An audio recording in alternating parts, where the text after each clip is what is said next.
நாமம் மகிமைப்படுவதாக. கர்த்தர் தாமே என்னையும் இந்த இடத்துல சாட்சியாக நிறுத்தினதற்காக நான் கர்த்தரை நன்றியுள்ள இதயத்தோடு துதிக்கிறேன், ஸ்தோத்திரிக்கிறேன். ஒன்றுக்கும் தகுதியில்லாத என்னையும் கர்த்தர் தெரிந்தெடுத்தார். நான் கிறிஸ்துவை அறியாத ஒரு இந்து குடும்பத்தில் பிறந்து வளர்க்கப்பட்டேன். என்னுடைய குடும்பத்தாருக்கு இயேசு யார் என்று தெரியாது. என்னுடைய தகப்பனார், என்னுடைய தாயார் எல்லாம் பாரம்பரியமாக அந்த இந்து மதத்தில் பற்றுதல் உடையவர்களாக இருந்தார்கள். நான் பிறந்த நாள் முதல் எனக்கு நினைவு தெரிந்த நாள் வரைக்கும் என்னுடைய தகப்பனார் அதிகாலையில் எழும்பி காலையில் குளித்துவிட்டு அந்த பூஜை அறையில் சென்று அந்த அவர்களுடைய தெய்வங்களுக்கு முன்பாக பூஜை செய்து வழிபடுவது வழக்கமாக இருந்தது. எனக்கு நினைவு தெரிந்த நாள் முதல் கொண்டு நானும் என் தகப்பனாரோடு சேர்ந்து அப்படிப்பட்டதான வழிபாடுகளில் கலந்து கொண்டு வந்தேன். எனக்கும் தெய்வம் என்றால் என் தகப்பனார் மிகவும் பக்தி உள்ளவராக இருந்தபடியினால் எனக்கும் அந்த தெய்வங்கள் மீது அதிக பற்றுதல் காணப்பட்டது. யாருக்கும் தெரியாமல் இது நான் சொல்வது என்னுடைய 6வது 7வது வயதில். அப்போது என்னுடைய குடும்பத்தாருக்கு தெரியாமல் நானும் எனக்கு டைம் கிடைக்கும் போதெல்லாம் நான் போயிட்டு அந்த பூஜை அறையில் இருக்கிற சிலைகளுக்கு முன்பாக அந்த காரியங்களுக்கு முன்பாக நின்று, கடவுளே என்னோட பேசுங்க, நீங்கள் உண்மையான கடவுள் என்கிட்ட பேசுங்கன்னு நான் அழுதுருக்கேன். அதெல்லாம் எனக்கு ஞாபகம் இருக்குது.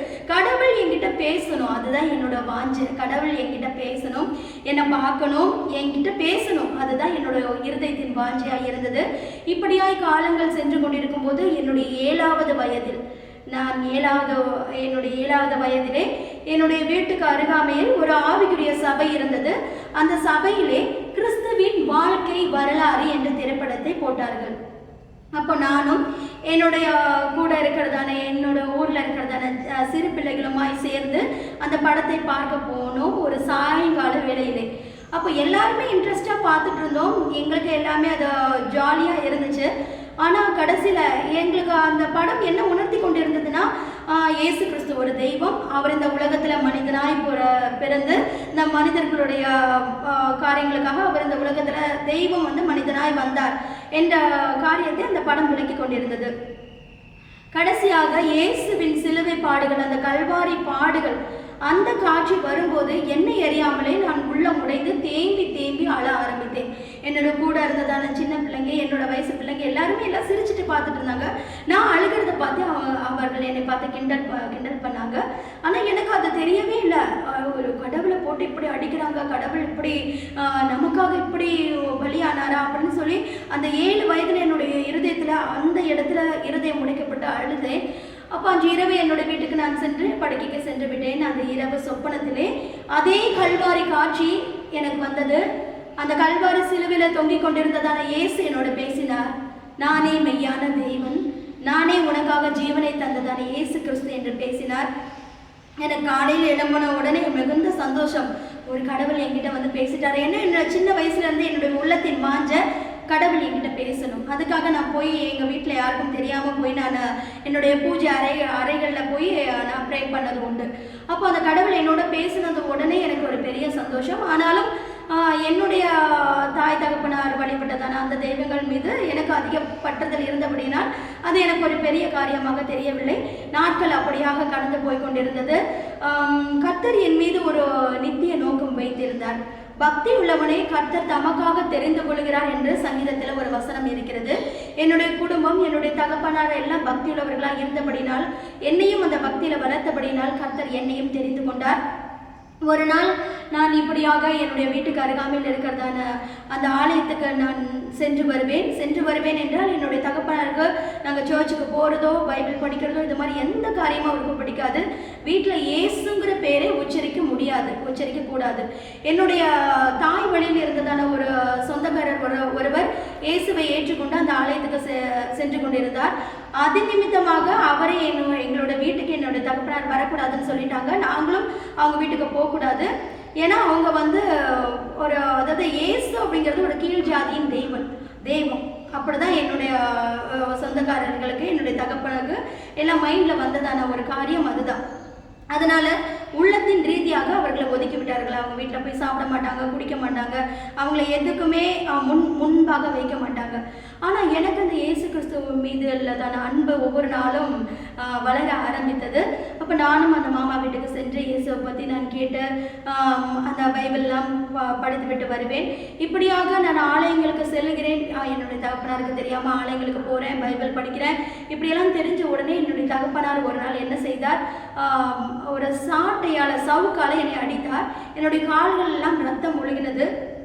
அப்பொழுது நான் அழுது கொண்டே படுக்கைக்கு சென்று விட்டேன். அப்போது அன்று இரவும் அதே சொப்பனத்தில் இயேசு வந்தார். இது 2வது முறை. ஏசு அதே கல்வாரி சிலுவையில் அந்த ரத்தம் வடிந்த கோலத்தோடு தொங்கிக் கொண்டிருந்தவரா என்னோடு பேசினார். நானே மெய்யான தேவன், நானே உனக்காக ஜீவனை தந்ததான இயேசு, நான் உன்னை நேசிக்கிறேன் என்று என்னோடு பேசினார். எனக்கு காலையில் எழும்பின உடனே மிகுந்த சந்தோஷம். அன்று இறந்து என்னுடைய வாழ்க்கையில் இயேசுவை நான் மெய்யான தெய்வமாக ஏற்றுக்கொண்டேன். எனக்கு என்னுடைய தகப்பனார் வழிபட்ட தெய்வங்கள் மீது பற்றுதல் வரவில்லை. ஏன்னா உண்மையான தெய்வம் என்னோடு பேச ஆரம்பித்து விட்டார். அவர் பேசும் தெய்வம். அவர் பேசாத கல்லோ மரமோ மண்ணோ அல்ல. அவர் பேசும் தெய்வம் என்பதற்கு நான் ஒரு சாட்சியாக இருக்கிறேன். இன்னொரு காரியம் சொல்ல விரும்புகிறேன்.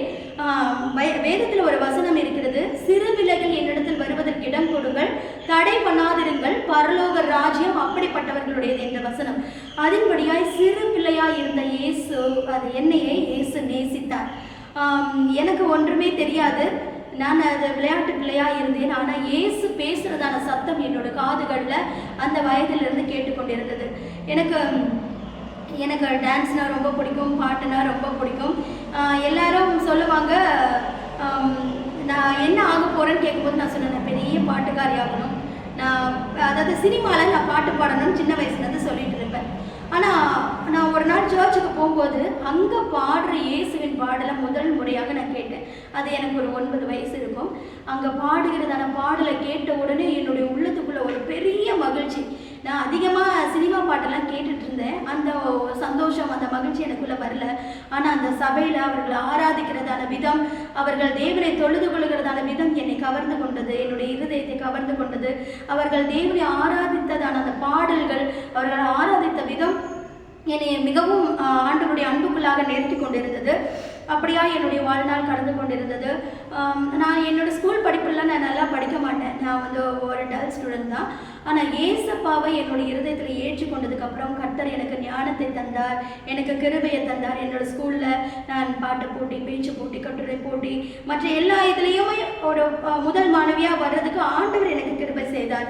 அப்பொழுது என்னோட கூட இருக்கிற பிள்ளைங்க எல்லாமே கேட்பாங்க, இது வரைக்கும் நீ ஒரு ஆவரேஜ் ஸ்டூடெண்ட் தான், அவ்வளோ நல்லா படிக்க மாட்டேன், ஆனால் இப்போ நீ எல்லாமே நல்லா படிக்கிற அப்படின்னு கேட்கும்போது நான் சொன்னேன், ஏசப்பாவை நான் சொந்த ரட்சகராக ஏற்றுக்கொண்டதுக்கப்புறம் ஆண்டவர் எனக்கு கொடுத்த ஞானமும் கிருபையும் தான் இதுன்னு நான் சொன்னேன். அதுக்கப்புறம் என்னோட ஸ்கூலில் என்னை படிக்கிறதான அந்த படிப்பித்து தந்ததான ஆசிரியர்கள் எல்லாருடைய கண்களையும் கர்த்தர் எனக்கு தயவு கிடைக்க செய்தார். ஒரு முறை இப்படியாக எனக்கு என்ன வாஞ்சி என்றால், நான் தெரிஞ்சு கொண்டதான ஏசப்பாவை நான் ஒரு 10 பேருக்காவது சொல்லணும். அதுதான் எனக்கு ஏசப்பா பற்றி அதிகமாகலாம் தெரியாது. எனக்கு தெரிஞ்சது ஒன்று என்னன்னா, கல்வாரி அன்பு. நான் இன்ன வரைக்கும் சொல்வேன், கல்வாரி காதல்னு. எனக்கு சீயோன் தெரியாது, சிங்காசனம் தெரியாது, பரலோகம் தெரியாது, இல்லை இயேசுவை குறித்து வேறு அவர் இந்த பைபிளில் இவ்வளோ அற்புதங்கள் அடையாளங்கள்லாம் செய்தார் என்று எந்த ஒரு காரியத்தையும் குறித்து கேள்விப்பட்டு நான் அவரை நேசிக்கவில்லை. ஒரே முதல் அந்த கல்வாரி சிலுவை, அந்த படத்தை பார்த்து, அந்த படத்தில் அந்த படத்தை பார்த்த உடனே இயேசு இவ்வளோ பாடுபடுகிறார்னு அந்த கல்வாரி பாடுகளை கண்ட உடனே அந்த கல்வாரி அன்பு என்னை கவர்ந்து கொண்டது. என்னுடைய பிஞ்சு இருதயத்தில் அந்த கல்வாரி அன்பு வந்தது. அந்த அன்பு என்னை இதுவரைக்கும் கைவிடவில்லை. அப்போது எனக்கு தெரிஞ்சதான இயேசுவை நான் மற்ற பிள்ளைகளுக்கு சொல்லிக் கொடுக்கணுங்கிறதான ஒரு வாஞ்சையில் நைட்டே ஜெபிச்சுட்டு படுப்பேன். ஆண்டவரே, எனக்கு ஒன்று தெரியும், நீர் என்னை நேசிக்கிறீர், நீர் என்னோடு பேசுகிறீர், எனக்கு தெரிஞ்ச இயேசுப்பாவை நான் மற்ற பிள்ளைங்களுக்கு சொல்லிக் கொடுக்கணும்னு. அப்போ நான் ஸ்கூல் போகும்போது ஜெபம் பண்ணிட்டு போவேன். என்னோட ஃப்ரீ டைமில் அந்த பிள்ளைங்க எல்லாருமே சேர்ந்துட்டு நாங்கள் எல்லாரும் பேசுவாங்க, கதை அடிப்பாங்க, சினிமா பாட்டு பாடுவாங்க, எல்லாமே பண்ணிட்டு இருப்பாங்க. ஆனால் நான் போய் தனியாக உட்காந்து பைபிள் படிச்சுட்டு இருப்பேன். அப்போ அந்த பிள்ளைங்க எல்லாரும் சேர்ந்து என்ன செய்கிறேன்னு கேட்கும்போது அப்போ நான் ஆண்டவருடைய அன்பை பற்றி சொல்லிக் கொடுப்பேன். எனக்கு சொல்கிறதுக்கு வேறு எதுவுமே தெரியாது. ஏசப்பா அந்த உலகத்துக்கு மனிதனாய் வந்தார், நம்முடைய பாவங்களுக்காக, நம்முடைய சாபங்களுக்காக, நம்முடைய மீறுதலுக்காக ஒரு தெய்வம் மனிதனாய் பிறந்து இவ்விதமாய் சிலுவையில் பாடுபட்டான்னு சொல்லி அந்த சிலுவையில் அவர் பாடுபட்ட என்னுடைய இருதயத்தில், என்னுடைய மனதில் அந்த கல்வாரி பாடுகளை குறித்து என்னென்ன காரியங்கள் பதிந்திருந்ததோ அதை அந்த பிள்ளைகளுக்கு சொல்லி ஒரு 10 பிள்ளைகளுக்கு முன்பாக சொல்லி நான் அழுவேன்.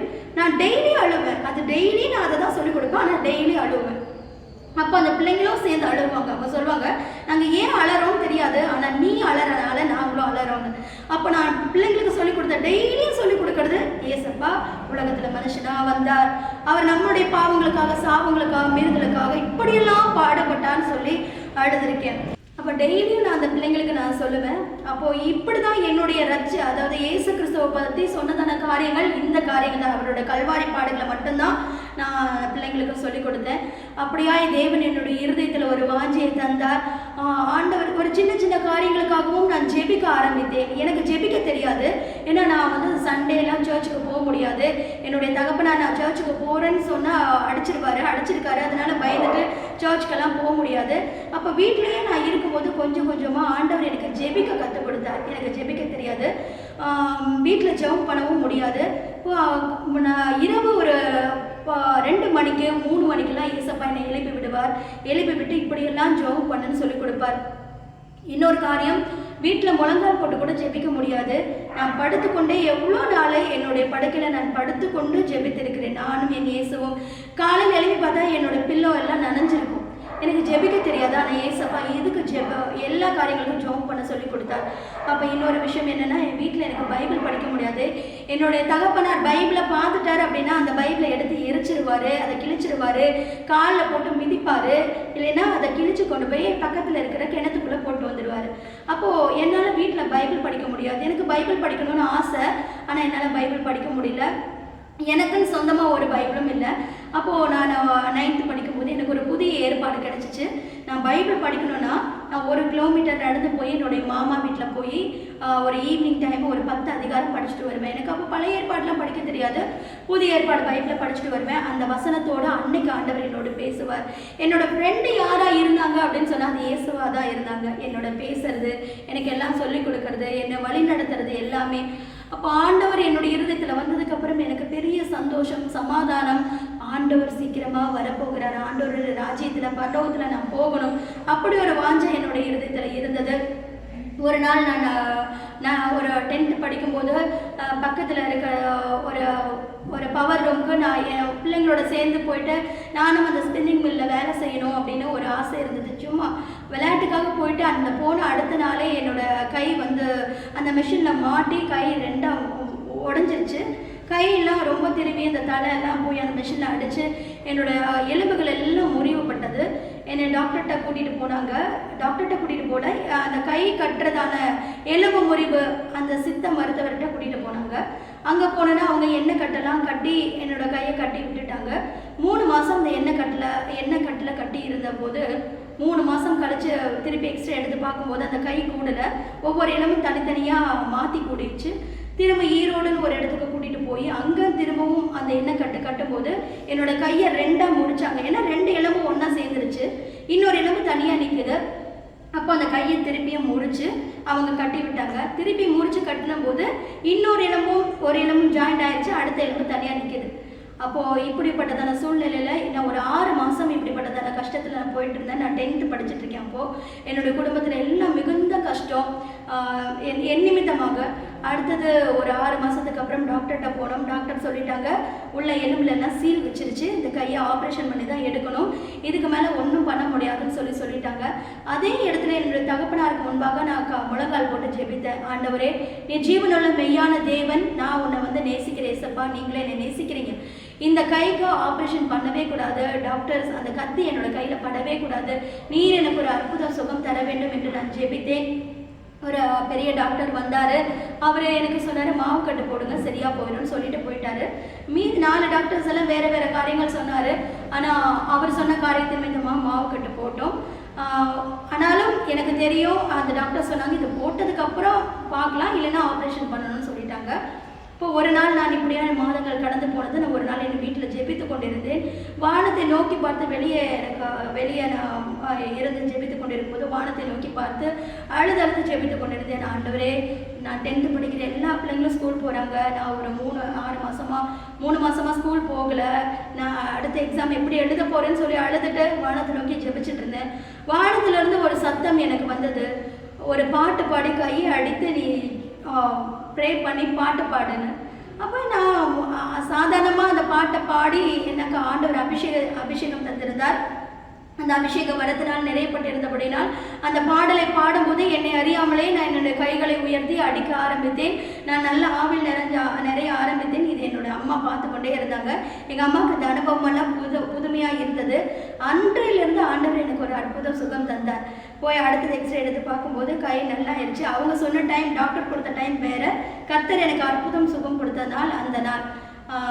நான் பாட்டு பாடி ஆவில் இருந்து கைகளை தட்டும் போதே என்னுடைய எலும்புகளுக்குள்ளாக எலும்பு ஒன்றாய் கூடினதை நானே உணர்ந்தேன். கர்த்தர் எனக்கு ஒரு அற்புத சுகம் தந்தார். கர்த்தர் என்னுடைய வாழ்க்கையில் எத்தனையோ நன்மைகளை செய்திருந்தார். நான் அடுத்தது நான் +1 +2 படிக்கும்போது என்னுடைய ஆண்டவர் விட்டு நான் தூரமாய் நான் போனேன். அதாவது மற்ற பிள்ளைங்களாம் சொல்லுவாங்க, இதெல்லாம் வாலிப நாட்கள், உலகத்தை அனுபவிக்கக்கூடிய நாட்கள், நீ இப்படி சாமியாரை போல வேஷம் போட்டுட்டு சுற்றிட்டு இருக்க அப்படின்னு. அப்போ அவங்களோட ஃப்ரெண்ட்ஸோட பேச்சுக்கு ஏற்ற மாதிரி நான் என்னோட வாழ்க்கையை திருப்ப ஆரம்பித்தேன். எனக்குள்ள இருந்த சந்தோஷம், சமாதானம், எனக்குள்ள இருந்த நிம்மதி எல்லாம் போயிடுச்சு. எதையோ இழந்திருக்கேன். எல்லா சந்தோஷமும் எனக்கு இருக்கு, ஆனால் எதையோ நான் இழந்திருக்கேன். அந்த இழந்தது வந்து இயேசு தான். உலகத்தின் அன்புகள் எல்லாம் என்னை தேடி வந்தது. உலகத்தின் அன்புகள் என்னை அடிமைப்படுத்த பார்த்தது. ஆனாலும் இயேசுவின் அன்பு என்னை ஒரு நாளும் கைவிடவில்லை. இப்படியாக என்னுடைய நாட்கள் கடந்து கொண்டே இருந்தது. ஒரு நாள் நான் ஆண்டவரை விட்டு என்னுடைய இருதயத்தில் நான் தூரமாய் போனேன். நான் தூரமாக போகிறதுக்கு காரணம் என்ன என்றால், ஒரு நாள் நான் +2 படிக்கும்போது என்னுடைய தகப்பனார் என் பைபிளை எடுத்து எரித்து அதை கிழிச்சிட்டு என்னையும் போட்டு மிகவும் அடித்து விட்டு என்னை மிகவும் திட்டி விட்டார். நம்மளுடைய தெய்வங்களை விட்டுட்டு இந்த தெய்வங்கள் எல்லாம் வணங்குறீங்கன்னு சொல்லி அது ஊரில் இருந்த எல்லா ஜனங்களும் என்னை பார்த்து ரொம்ப கேவலமாக பேசினாங்க. அதனால எனக்கு ஒரு இது, சரி நம்ம ஏன் இப்படி வாழணும், நம்ம கொஞ்சம் உலகத்தை அனுபவிக்க போகலான்னு சொல்லி ஒரு இருதயத்தில் நான் அப்படி ஒரு இதில் நான் ஆண்டவர் விட்டு கொஞ்சம் தூரமாக போனேன். ஆனாலும் ஆண்டவருடைய அன்பு என்னை விடலை. என்னை ஆண்டவர் தேடி வந்தார். திரும்பவும் அவருடைய அன்புக்களாக என்னை கொண்டு வந்தார். முந்தின நாட்களை விட அதிகமாக ஆண்டவரை நான் பற்றிக்கொள்ள ஆண்டவர் எனக்கு உதவி செய்தார். ஒரு நாள் ஆண்டவர் என்னோட பேசினார். ஆண்டவர் சீக்கிரமாய் வரப்போகிறார். ஒருவன் ஜனத்தினாலும் ஆவினாலும் பிரவேசிக்கப்படவிட்டால் தேவனுடைய ராஜ்யத்தில் பிரவேசிக்கப்பட முடியாது என்ற ஒரு சத்தியத்தை ஆண்டவர் எனக்கு வலியுறுத்தினார். என்னுடைய குடும்பத்தில் என்னை சர்ச்சுக்கு போக விட மாட்டாங்க, பைபிள் படிக்க விட மாட்டாங்க. வீட்டுக்கு தெரியாமல் தான் நான் சர்ச்சுக்கு போகணும். ஃப்ரெண்டு வீட்டுக்கு போகிறேன், லைப்ரரி. ஏன்னா எனக்கு என்ன இருதயத்தின் மாதிரி பிள்ளைங்க என்னென்னமோ சொல்லிட்டு என்னென்னமோ செய்கிறாங்க. நான் இந்த வீட்டில் இந்த ஒரு பொய் சொல்லிட்டு நான் சர்ச்சுக்கு போனேன். ஆனால் எனக்கு நிம்மதி, சந்தோஷம், சமாதானம் எல்லாமே அந்த ஆலயத்தில் தான் எனக்கு கிடைச்சிச்சு. ஒரு நாள் என்னுடைய தாயார் என்ன செய்தாங்கன்னா, ஒரு பெரியம்மா சொன்னாங்கன்னு சொல்லி ஒரு மந்திரவாதிட்ட போய் அவங்க பெரியம்மா சொன்னாங்க, இவன் எப்போ பாரு ஏசுன்னு ஓடுறா, ஒரு செத்து போன கிறிஸ்தவ ஆவி அவளை பிடிச்சிருக்கு, அதனால தான் இவன் ஏசுன்னு ஓடுறா. இந்த மருந்தை மந்திரிச்சு. என்னுடைய பெரியம்மா வந்து பில்லி சுனியம் செய்வன இதிலெல்லாம் வந்து கை தேர்ந்தவங்க, அதை செய்யறதுல இல்லை. அந்த சாமியார்கள்ட்டெல்லாம் போய் அதை செய்யறதில்ல. அப்போ ஒரு சாமியார் இப்படியாக சொன்னார், ஒரு மந்திரவாதி இப்படியாக சொன்னார், அதனால இந்த மருந்து எடுத்து கொண்டு போய் அவளோட தலையில தேய்ச்சிட்டின்னா அவள் இனிமேல் ஏசுரியே மறந்துடுவா அப்படின்னு சொல்லி அது ஒரு 2000 ரூபீஸ் கொடுத்து அந்த மருந்து பாட்டில் வாங்கிட்டு வந்துட்டாங்க.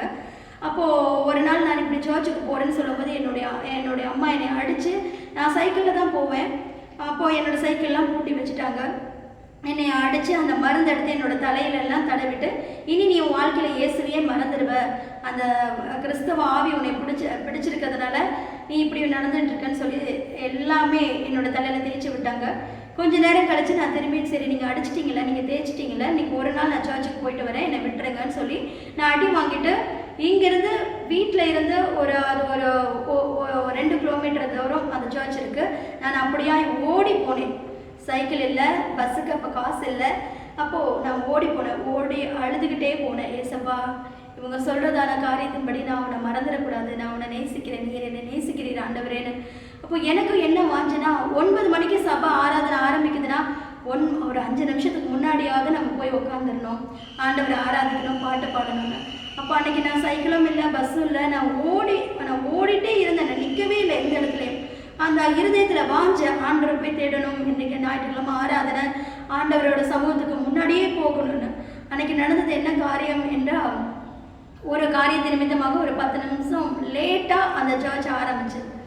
அப்போது நான் போய் உட்காந்து ரொம்ப அழுதேன். கர்த்தர் வந்து தீர்க்க தரிசன வரத்தை அன்னைக்கு எனக்கு ஆண்டவர் தந்தார், என்னோட பேசினார், என்னை ஆறுதல் படுத்தினார். என்னோட தாயார் என்னைக்கு அந்த மருந்து வாங்கி என்னோட தலையில் பூசின பூசினாங்களோ நான் இயேசுவை மறந்துடுவேன்னு சொல்லி பூசினாங்க. ஆனால் அதுக்கப்புறம் தான் நான் ஆண்டவர் மேலே அதிக அன்பு ஆண்டவர் எனக்கு இன்னும் அதிகமாக தர ஆரம்பித்தார். இப்படியான சூழ்நிலைகள் நான் கடந்து போய் கொண்டிருந்ததான நேரத்தில் என்னோட கல்லூரி படிப்பை தொடர வேண்டியதான சூழ்நிலை இருந்தது. என்னோட கல்லூரி படிக்கிறதான சூழ்நிலைகளில் நாங்கள் இருந்ததானே இந்த ஊரில் அந்த சர்ச்சில் என்னை யாரும் சர்ச்சுக்கு வர வேண்டாம்னு சொல்லிட்டாங்க. என்னை ரட்சிப்புக்குள்ள வழி நடத்தின மாமாவும் என்னுடைய வீட்டுக்கு நீ வர வேண்டாம்னு சொல்லிட்டாங்க. என்ன காரியம்னா, அவங்க அப்பா ரொம்ப டெரராக இருக்காரு, உங்கள் அப்பானால போலீஸ் கேஸ் அப்படின்னு நாங்கள் அலைய முடியாது, அதனால நீ எங்கள் வீட்டுக்கு வராதுன்னு மாமாவும் சொல்லிட்டாரு. சர்ச்சில் அங்கே இருக்க ஊழியக்காரங்களும் பயந்துட்டு நீ சர்ச்சுக்கும் வர வேண்டாம்னு சொல்லிட்டாங்க. அப்போ நான் சர்ச்சுக்கு போக முடியாத சூழ்நிலை. ஆனால் ஆண்டவருடைய அன்பு என்னுடைய இருதயத்தில் இருந்தது. நான் காலேஜ் போகிற 1 மணி நேரம் நான் காலேஜ் போக வேண்டியது, நான் பஸ் ட்ராவல் இருந்ததுனால அந்த 1 மணி நேரம் முழுவதுமாக நான் பைபிள் படிப்பேன், ஜெபிப்பேன், அழுதுகிட்டே போவேன் பஸ்ஸில். ஆண்டவரே, என்னை குறித்து நீர் என்ன சித்தம் வைத்திருக்கிறீர், என்ன நோக்கம் வைத்திருக்கிறீர் என்று நான் அழுதுகிட்டே போவேன். அப்போ ஒரு நாள் நான் போனதான அந்த சிட்டிக்குள்ளே ஒரு சர்ச் ஆவிக்குரிய சபை இருக்குதுன்னு எனக்கு தெரியாது. ஒரு சகோதரி என்னுடைய அருகாமையில் வந்து அமர்ந்தாங்க. அவங்கள பார்த்த உடனே எனக்கு உள்ளான சந்தோஷம், சமாதானம். அவங்க ஒரு கிறிஸ்தவர்கள் பார்த்த உடனே தெரிஞ்சது. அப்போ சிஸ்டர் எங்கே போகிறீங்கன்னு நான் கேட்டேன். இது மாதிரி சர்ச்சுக்கு போகிறேன் அப்படின்னு அவங்க சொன்னாங்க. என்னோடய காலேஜ் பேக்கெல்லாம் முன்னாடி எங்கள் அக்கா கையில் இருந்தது, என்னோடய டிஃபன் பாக்ஸ் பேகு எல்லாமே. என்னோடய கையில் காசும் இல்லை. நான் பின்னாடி சீட்டில் உட்காந்துருந்தேன். என்னோட இருதயம் தேவனை வாஞ்சித்து கொண்டே இருந்ததுனால எனக்கு டக்குன்னு அந்த சிஸ்டர் நீங்கள் எங்கே போகிறீங்கன்னு, அடுத்த ஸ்டாப்பில் நான் இறங்க போகிறேன் சர்ச்சுக்குன்னு அவங்களோட சேர்ந்து நானும் இறங்கிட்டேன். என்னோட அக்காவுக்கு தெரியாது, காலேஜ் இன்னும் கொஞ்சம் தூரம் போகணும். நான் டக்குன்னு இறங்கிட்டேன். அந்த சகோதரியோட சேர்ந்து நானும் சர்ச்சுக்கு போயிட்டு அங்கே போயிட்டு ஊழியக்காரர்கள்ட்ட சொல்லி நான் என்னோடய சூழ்நிலைகளை சொல்லி அழுதேன். நான் ஆண்டவரை நேசிக்கிறது, ஆண்டவர் என்ன நேசிக்கிறது, என்னோடய குடும்பத்தில் கடந்து போன பாதைகள் எல்லாம், அங்கே இருந்ததான ஊழியர்கள் எல்லாரும் எனக்காக ஜெபித்தார்கள். அப்படியாய் நான் என்னோடய காலேஜ் போகிற டைமில் அங்கே சர்ச்சுக்கு போகிறதுக்கு ஆண்டவர் எனக்கு ஒரு வழிவாசல் திறந்தார். ஞானஸ்தான சத்தியத்துக்கும் கீழ்ப்படிய ஆண்டவர் எனக்கு உதவி செய்தார். ஞானஸ்தானம் எடுக்கணுங்கிற வாஞ்சை இருதயத்தில் வந்ததுக்கப்புறம் நகையெல்லாம் கழட்டணுங்கிற வாஞ்சையும் வந்துருச்சு. ஏன்னா எனக்கு அப்பொழுதே நகை போடுறது, பொட்டு வைக்கிறது, பூ வைக்கிறது இதில் இன்ட்ரெஸ்ட் இல்லாமல் இருந்தது. அப்போது ஞானஸ்தான சத்தியத்துக்கு கீழ்ப்படிய வேண்டும் என்றால் நான் ஆண்டவருடைய வார்த்தைக்கும் கீழ்ப்படியணும்னு சொல்லி மனப்பூர்வமாய் நான் என்னுடைய நகைகள் எல்லாம் எடுத்து விட்டேன். அப்போது கொஞ்ச நாள் வீட்டில் பிரச்சனை போயிட்டே இருந்தது. ஒரு 2 மாதத்துக்கு அப்புறம் தகப்பனாருக்கு மிகுந்த கோபம். ஒரு நாள் மிகவும் குடித்து விட்டு அப்பாவும் கொஞ்சம் குடிப்பார். அப்போ அவர் குடித்து விட்டு அவரோட மனதில் என்ன நோக்கம் இருந்ததுன்னா, ஊரில் எல்லாருமே கேட்குறாங்க, ஏன் உன் பொண்ணு நகை போடாமல் இப்படி இருக்கா அப்படின்னு கேட்குறாங்கன்னு சொல்லிட்டு ஒரு புது கத்தி ஒன்று வாங்கிட்டு வந்துட்டார். அவர் இப்படியெல்லாம் பண்ணுவார்னு எங்களுக்கு தெரியாது. அப்போது அவர் சொன்னார், என்னை ரொம்ப அடித்து என்னுடைய காதை அறுத்துட்டா நான் ஏன் தோடு போடல நகை போடலன்னு யாரும் கேட்க மாட்டாங்க, அதனால இவரோட காதை நான் அறுக்க போகிறேன்னு சொல்லி அன்னைக்கு அவர் குடித்து விட்டு கத்தியும் வாங்கி கொண்டு என்னை காதை அறுக்கிறதுக்காக வந்தார். நான் ஒப்பு கொடுத்த ஆண்டவரே, எனக்காக கல்வாரி சிலுவையில் நீங்கள் இவ்வளோ பலியானீங்க, இவ்வளோ பாடுகள் சகித்தீங்க, என் காது தானே ஆண்டவரே போனால் போயிட்டு போகுது, நீங்கள் எனக்கு கிருபை கொடுங்க. நான் ஜோம் பண்ணிட்டு இருந்தேன். ஏன் இந்த நகைகளை கழட்டணும் அப்படின்னா, கர்த்தர் என்னோடு பேசினார். பரலோகத்தை ஆண்டவர் ஒரு முறை எனக்கு காட்டினார். நான் நடக்கிற பாதை வெறும் தங்கமாக இருந்தது. எனக்கு ஆயத்தம் பண்ணி வைத்தது அந்த மாளிகையெல்லாம் பார்க்கும்போது அது விலையேறப்பட்ட கற்களாக இருந்தது. நான் அந்த நடந்து போன வீதி தங்கத்தால் இருந்தது. அப்போ ஆண்டவர் பேசினார், உனக்கு ஆயத்தம் பண்ணதான ஸ்தலம் இப்படிதான் அப்படின்னு. அப்போது பரலோகத்தில் நான் நடக்க வேண்டியதான பாதை தங்கத்தாலான பாதை. இதை நான் இப்போ எடுத்து காதுலையும் கழுத்துலையும் போட்டுட்டு இதுக்காக நான் ஏன் வாஞ்சித்து கதறணும், என்னுடைய பொக்கிஷம் இயேசு தான், அந்த பொக்கிஷம் பரலோகத்தில் இருக்குது அப்படின்னு சொல்லி ஒரு வெளிப்படத்தில் ஆண்டவர் எனக்கு தந்திருந்தார். அப்போ அன்று நடந்தது என்னவென்றால், என்னுடைய தகப்பனார் என்னுடைய காதை பிடித்து என்னுடைய காது மேல் அந்த கத்தியை வைத்து அறுக்க வர வேண்டியதான சமயத்தில் நான் ஜெபித்து கொண்டே நின்றேன். என்னுடைய தங்கச்சிக்கு திடீர்னு நெஞ்சு வலி அவள் கீழே விழுந்துட்டா. இப்போ என்னுடைய தகப்பனார் அந்த கத்தியெல்லாம் கீழே போட்டுவிட்டு என்னுடைய தங்கச்சியை தூக்கி கொண்டு வெளியே ஓடிவிட்டார்கள். ஆனாலும் என்னுடைய சொந்தக்காரர்கள் எல்லாரும் என்னை அடித்து ஒரு ரூமில் வைத்து இருட்டு ரூமுக்குள்ளே என்னை பூட்டி வச்சுட்டு அவங்க போயிட்டாங்க. ஊரில் அந்த தெருவில் இருந்த எல்லா ஜனங்களும் அது எல்லாமே வேடிக்கை பார்த்தாங்க. என்னுடைய தாயாரும் என்னை மிகவும் அடித்து என்னை மிதித்து என்னுடைய முகத்துல எல்லாம் எச்சில் காரி துப்பி விட்டு உன்னை பெற்றதுக்கு நாங்கள் அப்படின்னு சில வார்த்தைகள் எல்லாம் சொல்லிவிட்டு போயிட்டாங்க. அப்போ நான் அந்த இருட்டு வீட்டுக்குள்ளே மிகவும் அழுது கொண்டிருந்தேன். ஏசப்பா, நான் உன்னை நேசிக்கிறேன் ஏசப்பா, ஆனால் என்னை ஏன் ஏசப்பா நீங்கள் இப்படி படிச்சீங்க, என்னை ஒரு கிறிஸ்தவ குடும்பத்தில் நான் பிறந்திருந்தேன்னா நான் உன்னை அழகாக நான் சர்ச்சுக்கு வந்திருப்பேன், உன்னை தேடி இருப்பேன், பைபிள் படிச்சிருப்பேன். என்னை இப்படி ஒரு குடும்பத்தில் நீர் என்னை உண்டாக்குனது நிமித்தம் எப்போவுமே என்னை அடிக்கிறாங்க, பைபிள் படித்தா அடிக்கிறாங்க, ஜெபிச்சா அடிக்கிறாங்க, சர்ச்சுக்கு போனால் அடிக்கிறாங்க. எனக்கு அந்த வாழ்க்கை பிடிக்கல ஏசப்பான்னு சொல்லி அழுதுட்டு இருந்தேன். அந்த சூழ்நிலையில அந்த இருட்டு வீட்டுக்குள்ள ஒரு பிரகாசமான வெளிச்சம், மெய்யாகவே சொல்றேன், ஆண்டவர் இந்த ஸ்தலத்துல இருக்கிறார்.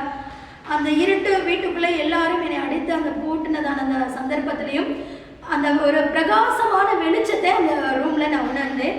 அந்த பிரகாசமான, நான் அழுதுகிட்டே இருக்கேன், அந்த வெளிச்சத்திலிருந்து ஒரு சத்தம், அதே அந்த கல்வாரி காட்சி என்னோட திரும்பவுமாய் வந்து என்னோட ஆண்டவர் இடைப்பட்டார். நானே மெய்யான தேவன், நானே மெய்யான இயேசு கிறிஸ்து. உனக்காக அவர் என்கிட்ட ஒரு ஃப்ரெண்டு பேசுகிற மாதிரி தான் பேசுவார். ஏன்னா நான் இயேசுவை ஏற்றுக்கொண்டது நிமித்தம் என்னோட குடும்பத்தில் என்னோட தகப்பனார் என்னை வெறுத்து விட்டார், என் தாயார் வெறுத்து விட்டாங்க, என்னோட சகோதரி என்கிட்ட அவ்வளோ பேச மாட்டாங்க, என் ஃப்ரெண்ட்ஸ் எல்லாமே வெறுத்துட்டாங்க, என்னை யாரெல்லாம் அதிகமாக நேசிச்சாங்களோ எல்லாரும் என்னை வெறுத்து விட்டார்கள். என்னோட ஒரே ஃப்ரெண்டு, நான் பேசுகிற ஒரே ஆள் ஏசப்பா தான் என்கிட்ட நல்லா பேசுவார். நான் தனியாக அந்த ரூமில் நான் ஆண்டவரோட பேசி அவர் எனக்கு ஏதாவது சொன்ன நான் சிரிப்பேன். அவர் ஏதாவது நான் இந்த காரியங்கள் சொல்லி அழும் போது அவர் வார்த்தைகளால் என்னை தேற்றுனதை நான் உணர்ந்திருக்கேன். திரும்பவும் சொல்கிறேன், அவர் பேசும் தெய்வம். அவர் பேசாத கல்லோ மரமோ மண்ணோ அல்ல. என் தேவன் என்னோடு பேசினார். அதுக்கு நான் இன்னைக்கும் ஜீவனுள்ள சாட்சியாக இருக்கிறேன். இன்றைக்கும் ஆண்டவர் என்னோடு பேசி கொண்டு தான் இருக்கிறார். அடுத்தது ஆண்டவர் அப்படிப்பட்டது பேசினார், என்னோட பேசினார். என்ன பேசினார்னா, கல்வாரி சிலுவையில் நான் உனக்காக இவ்வளோ பாடுகப்பட்டேன்னு, நான் உனக்காக கல்வாரி சிலுவையில் இவ்வளோ சாட்டையில் அடி வாங்கியிருக்கேன், நீ எனக்காக இந்த பாட சகிக்க கூடாதா? சரி ஏசப்பா, நான் உனக்காக சகித்து கொள்கிறேன். என்னை கன்னத்தில் அரைஞ்சாங்களே, நான் உனக்காக சகிச்சனே. இப்போ உன்னுடைய தாயார் உன்னை கன்னத்தில் அரைஞ்சாங்களே, நீ எனக்காக சகிக்க கூடாதா? சரி ஆண்டவரே, உனக்காக நான் சகித்துக் கொள்கிறேன். என்னுடைய முகத்தில் எச்சில் காரி துப்புனாங்களே, நான் உனக்காக சகிச்சனே, நீ எனக்காக சகிக்க மாட்டியா? ஆமாம் ஆண்டவரே, நான் உனக்காக சகிச்சுக்கிறேன் அப்படின்னு சொல்லிட்டு அப்புறம் எனக்குள்ள கொஞ்சம் கொஞ்சம் சந்தோஷம் வந்துச்சு. அப்போ ஆண்டவர் என்னோட பேசினேன். நான் உனக்காக மறிச்சினே, நீ எனக்காக என்ன செய்வேன்? நான் உனக்காக இவ்வளோ பாடுகளை சகித்தனே, நீ எனக்காக என்ன செய்வேன்? இப்போ நான் ஏசப்பாட்ட ஒரு ஃப்ரெண்டு கிட்ட பேசுறது போல நான் கேட்குறேன், ஏசப்பா நான் என்ன செய்யணும் ஏசப்பான்னு? எனக்காக நீ ஊழியம் செய்ய வருவியா? அப்படி அழுதுட்டு இருக்கேன். ஆண்டவர் இந்த வார்த்தை கேட்ட உடனே நான் சிரிக்கிறேன். ஒரு ஃப்ரெண்டு கிட்ட நான் சொல்கிறேன், ஏசப்பா உங்களுக்கு ஏதாவது அறிவு இருக்கா? நான் சொல்கிறேன், தப்பாக நினச்சிக்காதீங்க. ஏன்னா அவர் ஒரு ஃப்ரெண்டாங்காட்டி நான் அப்படியே தான் ஏசப்பாட்ட பேசுகிறேன். ஏசப்பா உங்களுக்கு ஏதாவது அறிவு இருக்கா? நான் சர்ச்சுக்கு போகிறதுக்கு அப்பா அடிக்கிறாரு, பைபிள் படித்தா அடிக்கிறாரு, நான் இது மாதிரி பண்ணுறதுக்கெல்லாம் என்னை அடித்து இப்போ வீட்டில் போட்டு வச்சுட்டாங்க. இனி ஊழியம் செய்ய வருவியான்னு கேட்குறேன். எப்படி ஏசப்பா அப்படி கேட்குறேன்னு சொல்லிட்டு நான் அழுதுகிட்டே சிரிச்சுட்டு கேட்குறேன். அப்படி ஏசப்பா சொன்னார், நீ இந்த வேளையில் உன்னை ஒப்பு கொடு, உன்னுடைய காலங்களையும் நேரங்களையும் உன் சூழ்நிலையும் உன் தகப்பனையும் நான் மாற்றுவேன் ஆண்டவர் சொன்னார். எனக்கும் இருதயத்தின் வாஞ்ச இயேசுப்பாக்காக ஊழியம் செய்யணும். எனக்காக மறிச்ச இயேசுவுக்காக நான் என்ன செய்ய போகிறேன்? எனக்கு இருக்கிற ஒரே ஒரு வாழ்க்கை, அதை நான் இயேசுவுக்காக கொடுக்கணும் அப்படிங்கிற ஒரு வாஞ்சை என்னோடய இருதயத்தில் இருந்தது. அந்த வேளையில் நான் ஒப்பு கொடுத்தேன். இது என்னோட காலேஜ் படிக்கிறதான அந்த ஃபர்ஸ்ட் இயர் டைமில் இதெல்லாம் நடந்தது. நானும் ஒப்பு கொடுத்தேன். நாட்கள் செல்ல செல்ல சில காரியங்கள் எல்லாம் என்னுடைய வாழ்க்கையில என்னோட ஆண்டவர் விட்டு தூரமாக என்னை பிரிக்கத்தக்கதான சூழ்நிலைகள்லாம் வந்தது. ஆனால் நான் ஆண்டவர் அதிகமாக நேசிச்சேன்னு சொல்கிறத விட ஏசப்பா என்னை அதிகமாக நேசித்தபடினா அவரோட அன்பு என்னை கைவிடவே இல்லை. நாட்கள் செல்ல செல்ல நான் வந்து காலேஜ் படிக்கும்போதே வீட்டில் டியூஷன் எடுக்கிறது எனக்கு வழக்கமாக இருந்தது. அப்போ என்னோட டியூஷன் பிள்ளைங்க ஒரு 20 பேர் என்கிட்ட படிச்சுட்டு இருந்தாங்க. குட்டி குட்டி பிள்ளைங்க ஒரு 10th வரைக்கும் எல்லோரும் படிச்சுட்டு இருந்தாங்க. அப்போது நான் அந்த நகையெல்லாம் கழட்டி வீட்டில் இப்படியெல்லாம் சூழ்நிலைகள்லாம் வந்ததுக்கப்புறம் என்னோட பிள்ளைங்க என்னை பார்த்தாவே பயப்படுற பிள்ளைங்க என்னை எல்லாரும் பைத்தியம்னு சொல்ல ஆரம்பிச்சிட்டாங்க. ஊரில் எல்லாரும் எனக்கு பிசாசை பிடிச்சிருச்சு, எனக்கு நான் பைத்தியம் ஆகிட்டேன், இது மாதிரி தான் எல்லாமே பேசிட்டாங்க. அப்போ ஒரு நாள் நான் வீட்டில் உட்காந்து என்னோட ரூமில் உட்காந்து நான் அழுதுட்டு இருக்கும்போது அந்த பிள்ளைங்க எல்லாரும் எட்டி பார்த்து பைத்தியம் சொல்லும்போது என்னோட இருதயம் ரொம்ப துக்கப்பட்டுச்சு. ஏசப்பா எல்லாரும் என்னை பார்த்து பைத்தியம்னு சொல்கிறாங்க ஏசப்பான்னு சொல்லி அழுதேன். அப்போ டக்குன்னு நான் ஒரு புக்கு எடுத்து நான் படிச்சுட்டு இருக்கேன். அதில் ஒரு வாசகம் வந்தது, நான் கிறிஸ்துவுக்கு பைத்தியம், நீ யாருக்கு பைத்தியம் என்று அந்த வாசகம் வந்தது. அதை உடனே தொடர்ந்து படித்தேன். படிக்கும்போது இந்த உலகத்தில் எத்தனையோ பேர் என்னென்ன காரியங்களுக்கு பைத்தியமாக இருக்காங்க. ஒரு பொண்ணு ஒரு ஆண் மீது பைத்தியமாக இருக்கா, ஒரு ஆண் ஒரு பொண்ணு மீது பைத்தியமாக இருக்கிறா. சில பேர் வந்து குடி போதைக்கு பைத்தியமாக இருக்காங்க, டிவிக்கு, சினிமாவுக்கு, இன்டர்நெட்டுக்கு எல்லாத்துக்கும் பைத்தியமாக இருக்காங்க. நான் இயேசுவுக்கு பைத்தியமாக இருக்கேன் அப்படிங்கிற அந்த காரியங்களை எனக்கு உணர்ந்துச்சு. அப்போ என்னை அறியாமல் மிகுந்த சந்தோஷம். ஆமாம், நான் கிறிஸ்துவுக்கு பைத்தியம் அப்படிங்கிற ஒரு இது. அப்போ யார் என்னை பைத்தியம்னு சொன்னாலும் எனக்கு ரொம்ப சந்தோஷமாகும். என்னை அப்போ எல்லாமே வீட்டில் பைத்தியம் தான் கூப்பிடுவாங்க. ஊரில் கூட என்னை பைத்தியம் கூப்பிட்டாங்க. அப்போ எனக்கு சந்தோஷமாக இருந்துச்சு. ஆமாம், நான் இயேசுவுக்கு பைத்தியம் என்று. காலங்கள் கடந்து சென்றது. என்னுடைய அக்கா வீட்டுக்காரர் வந்து எனக்கு இது மாதிரி நான் ரொம்ப பைத்தியம் ஆகிட்டேன்னு சொல்லி என்னை பெங்களூர் மேன்ஸ் ஹாஸ்பிட்டலில் கொண்டு போய் சேர்த்தணும்னு முடிவெடுத்தாங்க. அடுத்து என் முன்னாடி என்னென்னமோ காரியங்கள் சொன்னாங்க. கொண்டு போய் என்னை வந்து பிசாசை விரட்டுறதுக்கு கோயிலில் கட்டி வைக்கணும், என்னென்னமோ காரியங்கள் சொன்னாங்க. ஆனாலும் கர்த்தருடைய அன்பை என்னை கைவிடலை. ஒரு சூழ்நிலைகளில் ஆண்டவருடைய ஊழியத்துக்கு ஒப்பு கொடுக்க முடியாது கர்த்தர் என்னோடு பேசிக்கொண்டே இருந்தார்.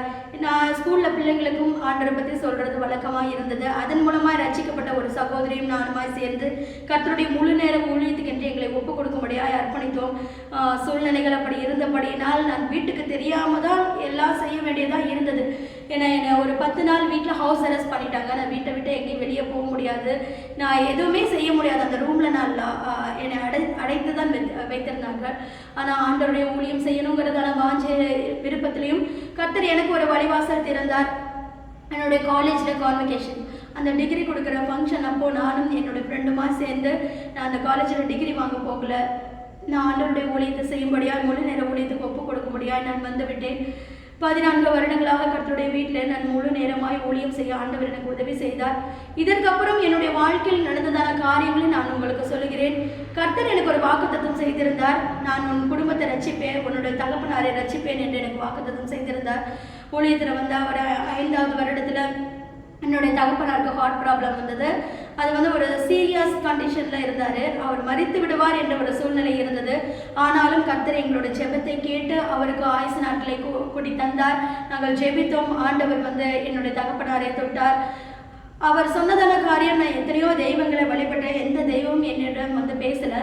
ஆனால் இயேசு நேற்று இரவு என்னை வந்தார், என்னை தொட்டார், என்னோட பேசினார். இன்றைக்கு நான் ஜீவனோடு இருக்கிறது இயேசுவால் தான் என்றார். இப்போ வரைக்கும் சாட்சி கொடுத்து கொண்டு இருக்கிறார். இன்னும் என்னோட வாழ்க்கையில் அநேக சாட்சிகள் உண்டு. அதை எப்படி சொன்னால் நாட்களுக்கு, ஏன்னா ஒவ்வொரு நாளும் ஆண்டவர் என்னை சாட்சியாக தான் நடத்தினார்.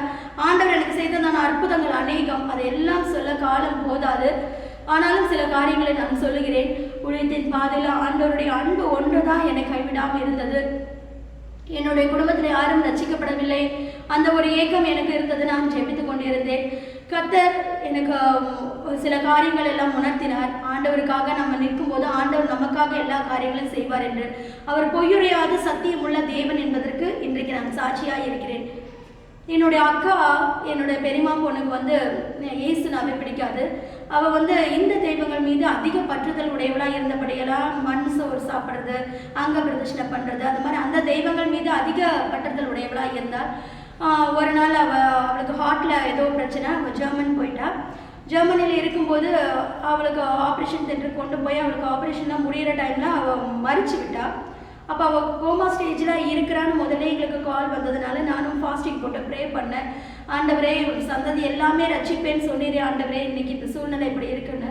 நடந்த காரியம் என்னவென்றால், அவள் ஜெர்மனியில் இருக்கும்போது அந்த ஹாஸ்பிட்டலில் அவளோட ஆத்மா பிரிஞ்சு போய் அவள் மேலே போயிட்டு அழுகிறாள். ஏன்னா எங்கள் மாமா, எங்கள் அக்காவோட ஒரு 5 வயசு குழந்தை, இவங்க எல்லாம் தான் அங்கே போயிருந்தாங்க.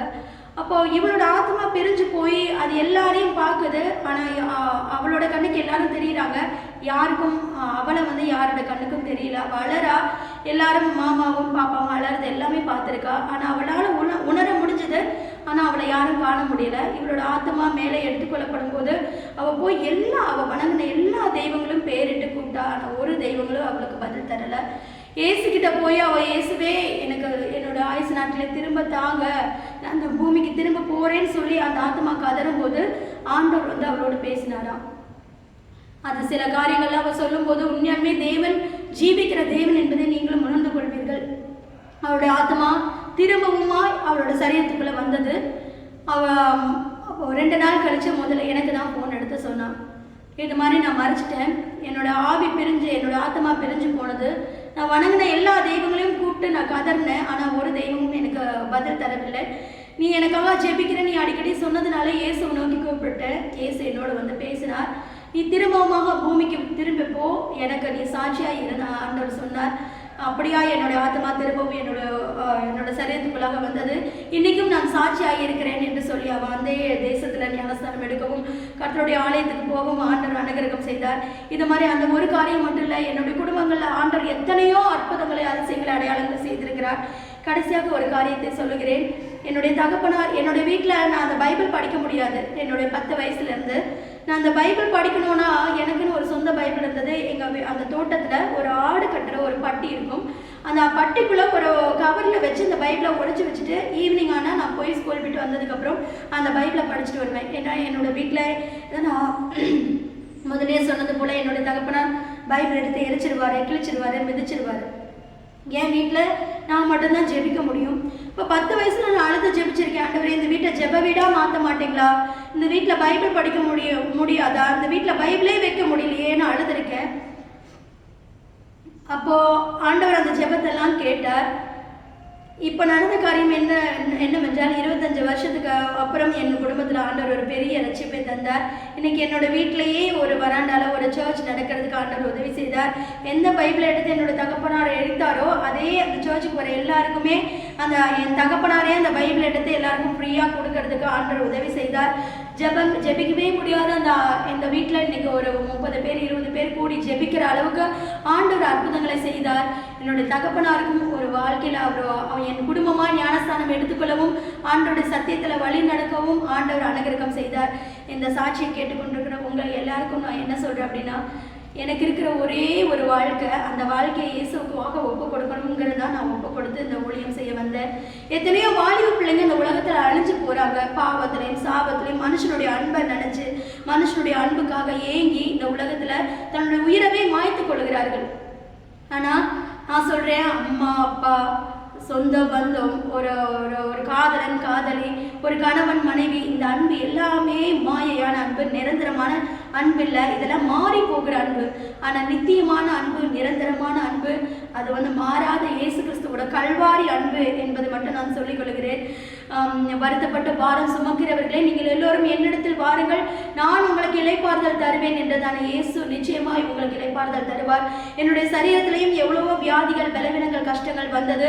ஆனாலும் இந்த 17 வருடங்களாக நான் எந்த டாக்டர்கிட்டையும் போகல, எந்த ஊசியும் போட்டுக்கல. ஆனாலும் கர்த்தர் எனக்கு அற்புத சுகத்தை தந்து வழி நடத்தினார். எனக்கு மாத்திரமில்லை, என்னுடைய குடும்பத்தில் வந்ததான எல்லா வியாதிக்கும் ஆண்டவர் பரிகாரியாக இருந்தார். கர்த்தர் எனக்கும் என்னுடைய குடும்பத்துக்கும் அநேக அற்புதங்களையும் அதிசயங்களையும் செய்திருக்கிறார். இந்த உலகத்துக்கு ஒரு முடிவு உண்டு. ஆண்டவராக இயேசு கிறிஸ்து சீக்கிரமாய் வரப்போகிறார். அதற்கு முன்பாக ஆண்டவர் பரலோகத்தில் ஒரு ராஜ்யத்தை ஆயத்தப்படுத்தி கொண்டிருக்கிறார். பரலோக ராஜ்யம் சமீபத்திருக்கிறது, நீங்கள் எல்லோரும் மனம் திரும்புங்கள் என்று ஆண்டவர் சொன்னார். நானும் அதே காரியத்தை தான் சொல்லுகிறேன்.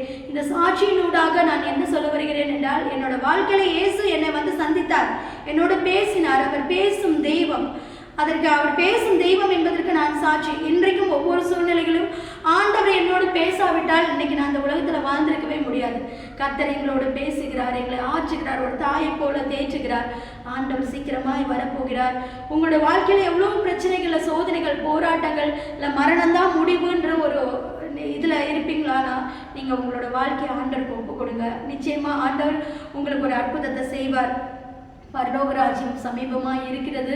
நீங்கள் எல்லாரும் மனம் திரும்பி அந்த பரலோக ராஜ்யத்துக்கு செல்ல வேண்டும் என்பதுதான் எங்களோட வாஞ்சை. நாங்களும் அதற்காக ஜெபித்துக் கொண்டிருக்கிறோம்.